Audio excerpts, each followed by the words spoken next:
All right. Third, final topic, co-managed services. Should you be doing it?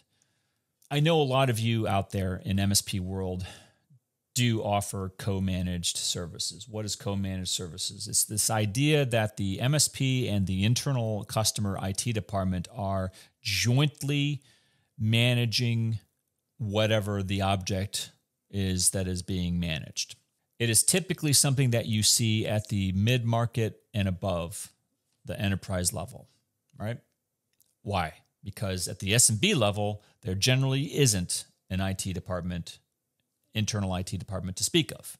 So co-managed services at the SMB level is largely, with some exceptions, it's largely non-existent, okay?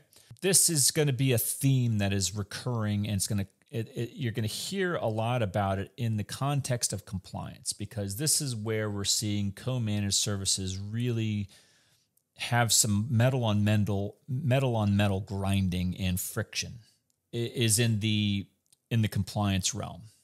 And where you see co-managed services becoming really viable and a good idea is when you have a high level of maturity in the customer. Why do I say that?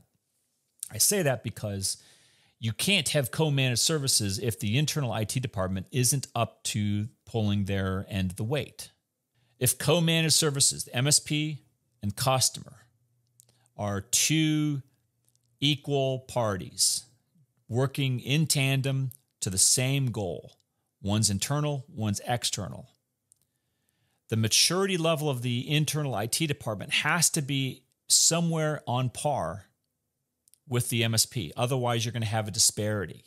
You're going to have the MSP, who is more likely than not doing the dictating down to the customer, because the customer either doesn't have maturity, which could be articulated as anything from lack of human resources, lack of technical resources, lack of experience, or a combination of those.